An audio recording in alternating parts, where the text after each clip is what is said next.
Time for the Gillette performance rankings. You know, that wasn't an All-Ireland winning performance. Probably should have won the game based on their second half performance. Is it a step too far to say it was the performance so far of the World Cup? Maybe not. OTB AM's performance rankings with Gillette. I'm scratching my head. That performances was just lacked that intensity. Right, so the Gillette performance rankings, the premise is pretty simple. We ask you over the weekend to send us what you think should be in the red for the bad performances, in the amber for the, okay, grand, yeah, or green for good. And we have a lot of contenders for green, some contenders for red this week as well. And we might find it tricky enough to shoehorn somebody in the middle there, Neil. But what have you gone with for the red so far? Going to start off, Ger, and bear in mind, people, as well, this is my Gillette performance rankings debut. Bear with me. We're going to go with Jose Mourinho and the red. Jose Mourinho and Spurs. It was bizarre watching it all unfold yesterday because it felt like I'd seen that movie so many times before with Spurs getting that goal in the first half. And bizarrely, it felt like Man United were clinging on for the halftime break at that stage because they'd had their own goal ruled out. They were starting to get a little bit ratty. They'd conceded.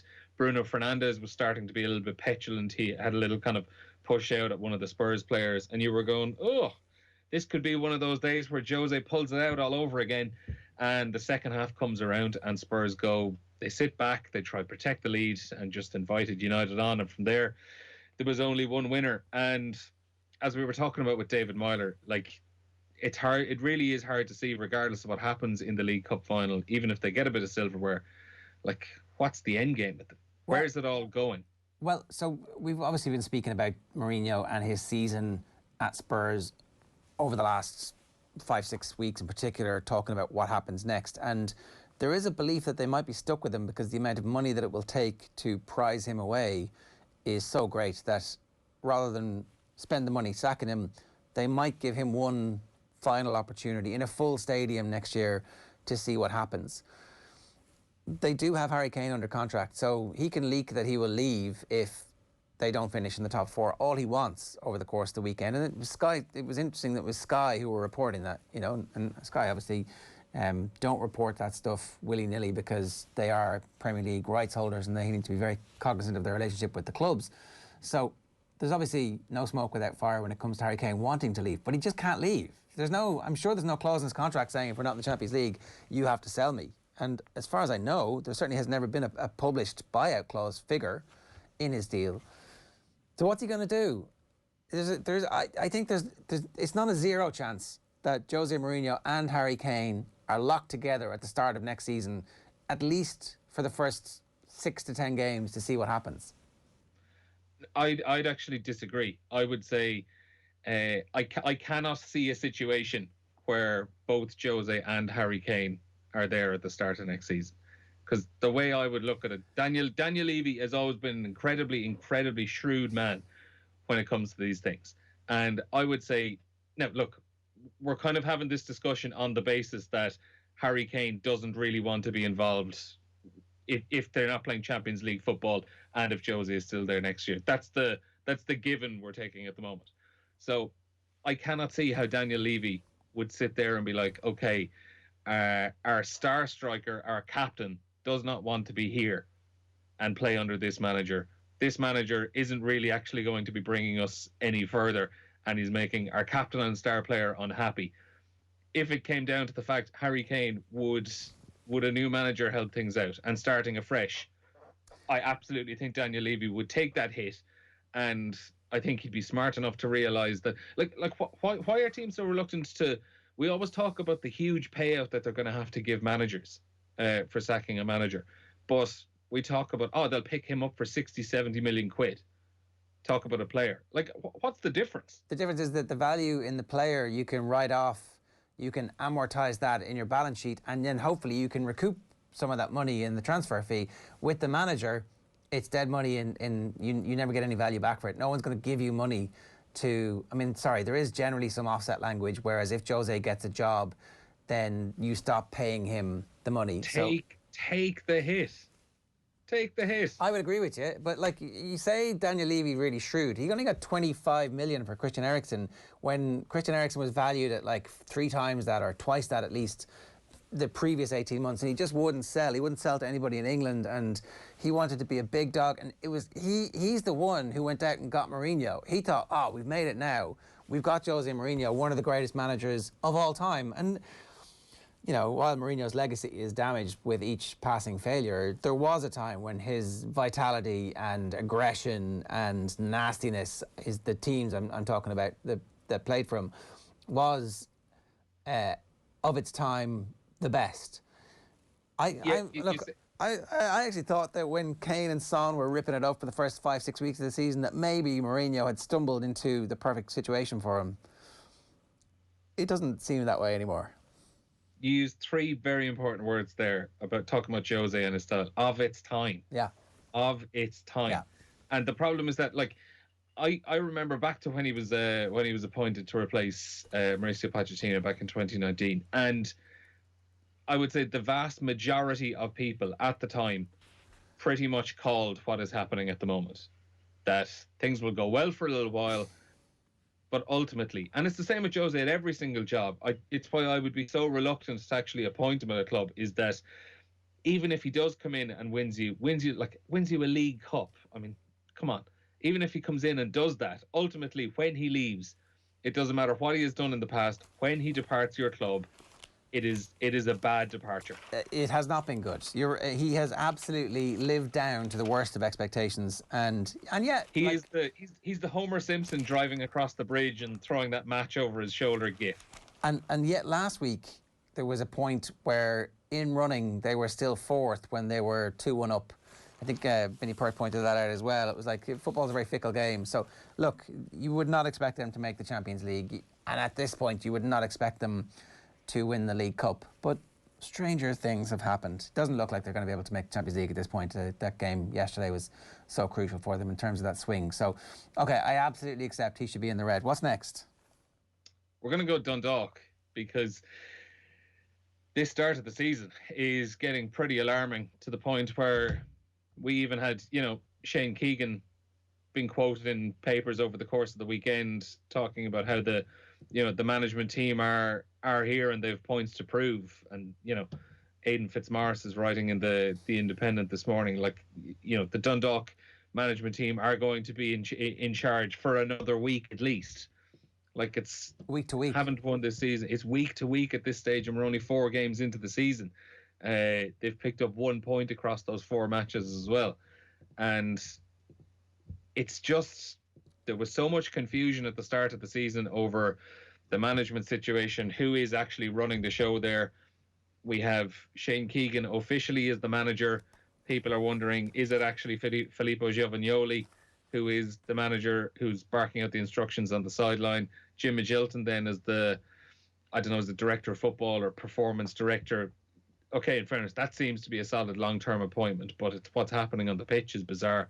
There was a big investment of a lot of foreign players over the course of the last couple of months as well, and a lot of those, they obviously need time to get used to each other because they're coming from all corners of the world and from Europe as well. Derry City are bottom of the table at the moment, and they have a game in hand on Dundalk. And if they were to win that game, it's against Rovers, so maybe they won't. But if they were to win that game, then Dundalk will be bottom of the table after 4 games, after all the investment, after all of the hoo-ha about the progress the club have made. It seems you can get things blown off course pretty quickly. It certainly is, and like we have the stats here in front of us.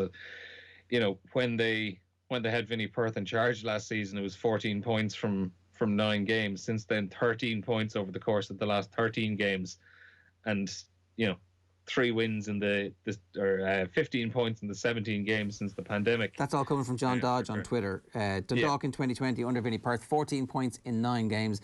Dundalk since 13 points in 13 games. Since the pandemic, 15 points in 17 games, 3 wins in those games against relegated Shells and Cork and against the side currently bottom Derry. So not a ringing endorsement for how things have changed, and thanks to John Dodge for those stats as well. I just want to remind you, of course, that the whole point of the performance rankings is that it's a competition. Every Monday we're looking for your suggestion for the performance rankings. You can suggest somebody for any of the 3 categories, for red, for orange or indeed for green. We're going to pick a winner from our audience a little bit later on, where you'll win a Gillette starter pack. You can enter every weekend. Just send us who you think should make the performance rankings, and we'll pick a winner on Monday's OTB AM. So, very clear. Jose and Spurs in the red, Dundalk in the red. What's in orange? What was like, yeah, okay. Masters Sunday. Masters Sunday is in the orange. I don't think you can. It wasn't bad enough to put it into the red. It's too disrespectful to the Masters until Hideki Matsuyama and his great triumph for Asia and for Japan. Because I did see, in fairness, a lot of people mentioning on Twitter yesterday, this must have been what, like, most other countries felt when Shane Lowry was strolling towards the Open Championship on the final day in 2019, while we were all like, this is the greatest final round of a major there's ever been, as Shane Lowry just coasts his way through the back nine at Royal Portrush. Having the crack, essentially. I think is the drama where he absolutely lashes the ball into the water on 15, people are thinking John van de Velde level meltdown at the Open. Was that not enough to boost this into? Was it not enough to creep it into green? There wasn't enough drama in this for you? Oh no, that's the mini meltdown on 15 was what probably crept it into amber rather than red, to be honest. Like, because there really was not much happening for the couple of hours before that, and it was the fact we did get those. It was only 5 minutes of a, oh my God, it's happening. This collapse, this comeback is coming, because Schauffele had was about to birdie 4 holes in a row. And as we discussed with Nathan, Matsuyama he'd given us a glimpse that he was taking on these unnecessary risks by going for it on 13 and getting away with it and only dropping the one shot on that occasion. And all of a sudden, he absolutely flutes one over the back of the green on 15 into the water. And you're left with, oh, here it is, it's on. And then it was just the letdown of, like Schauffele. He couldn't even give us 20 minutes. Couldn't give us the walk to the green. Minutes. Yeah. Right. They're definitely in the orange this week. In green, we've got Irish Rugby and Rachel Blackmore. Where do you want to start? We'll start with Irish Rugby. This was like, picking the green was actually the toughest part of the weekend, because there were so many things that legitimately could have squeezed in there. I didn't even want to just go with Leinster or anything like that, because or just with Ireland, because you had Ulster winning as well. You'd run Nogara with their great performance with La Rochelle. It was just a fantastic weekend overall for Irish Rugby, including Ireland's win against Wales as well. Starting with Leinster, I'm going to talk about that mainly because that was the one I saw in full on Saturday evening. And to get back to the Champions Cup semi-final is just going to be huge for them. And like, they are favourites now to win what's going to be a record 5th title. I can see some texts coming in from people who've made suggestions like individual performances. There were so many individual performances. Robbie Henshaw is just playing the rugby of his life at the moment. Ronan Kelleher is looking absolutely sensational. He was so good carrying, like, there were so many dominant collisions that he won over the course of that game, both tackles and carries. And then he picked off a couple of really, really important penalties on the ground as well. He was absolutely brilliant. I actually thought Devin Toner had a great game, and it feels like he's probably going to be leaving the province at the end of this season. And I hope to God he isn't retiring, because he still has so much rugby left in his legs. Yeah, I mean, I think Leinster could definitely use him next year. I realise that there's probably a bit of a backlog building up behind him, but like, for big games like this, when you need somebody completely reliable, there's been no sign of a diminution in his ability at this level. So Josh van der Fleer was my man of the match. Superb game for Leinster, says Ger on our Instagram channel. Tom O'Flaherty, Exeter, Lowe and Larmour were the stars. Tom O'Flaherty, they're like, ironically, great weekend for Irish Rugby. One of the most Irish sounding names ever to play against us. And absolutely, he was sensational, I thought. Yeah, he was brilliant as well. Like, the 2 tries were excellently finished from him as well. And like, there were a few, like, it wasn't as if Leinster just battered a poor Exeter. There were some really good Exeter performances in the pack, in particularly. I thought Johnny Gray was absolutely outstanding. He had to come off early on in the second half, but like, I remember looking at the stats at half-time. First half alone, Johnny Gray logged 15 tackles, which is absolutely whopping. Like, Josh van der Fleer put in 22 over the course of the game. Johnny Gray's outstanding. Johnny Hill was really good for Exeter as well. And then across onto the other performances, like Ireland, we spoke with Bevan Parsons and Ulster. I bizarrely, I only caught the last I was travelling home from watching the Leinster game, and when I got in home, there was around 55 minutes played in the Ulster match. They just conceded a try to go down by 6, and from what I saw over the last 25 minutes of that match, all I was thinking was, like, how on earth were they down by 6 when I started watching this? Because they were absolutely unbelievable in the last 25 minutes.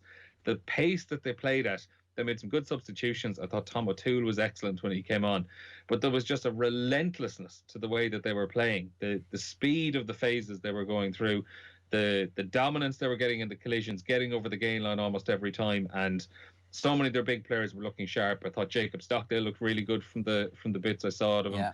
And as we said with Alan Quinlan, they have a huge opportunity now to get some silverware. Rachel Blackmore is in green. This could be Rachel Blackmore and Henry de Bromhead. What an incredible year they've had. De Bromhead had the 1 and 2 again. 100 to 1 shot second.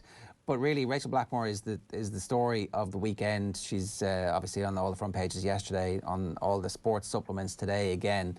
An incredible story, an incredible year. Like, the type of year that very few Irish sports people have ever had. Yeah, it was. And I was presenting yesterday, and it was an absolute pleasure to be in there, like, looking through the front and back pages. Like, as I said on it as well, it was one of those days where on Sundays when I come in and we're doing the Sunday paper review, if I see that there is an Irish sports story on both the front and back pages, it's either something absolutely brilliant or we're calling the solicitors to just double check that we're okay to speak about it. And thankfully it was the former yesterday. But and even some of the quotes that Rachel Blackmore had afterwards, like, they just perfectly summed things up. The line that I don't feel male or female, I don't even feel human. And then I thought just the most beautiful one was, I just feel so lucky to be Rachel Blackmore.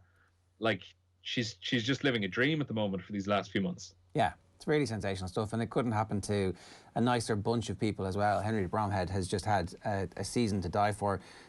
Potentially the greatest training season of all time, and he's not one of the powerhouse trainers that we would traditionally have said, oh, it's like Jigginstown back in Gordon Elliott. It's like, this is a long, hard grind to get to the point where he's got to, and they absolutely deserve absolutely all of the credit that's coming their way and the success. It was absolutely brilliant to see. So some other suggestions out there.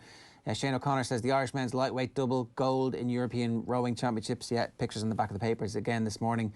Ronan O'Gara, the calls for O'Gara to get the Ireland gig and to get various gigs in Ireland, they're not going to go away anytime soon. That's from Kerry GA fan page. Stuart Dallas says D. Scanlon, unbelievable coolness from Dallas to finish the way he did.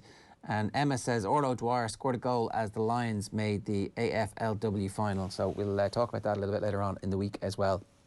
A reminder, of course, OTB AM live in association with Gillette. Good morning start with Gillette, giving you the confidence to tackle the day ahead. Congratulations to Duncan Lehan, who his shout for both Rachel Blackmore and Henry de Bromhead to be this week's Gillette Performance Rankings was chosen as our winner. So Duncan, will be in touch. You've won a Gillette starter pack. OTB AM's Performance Rankings with Gillette.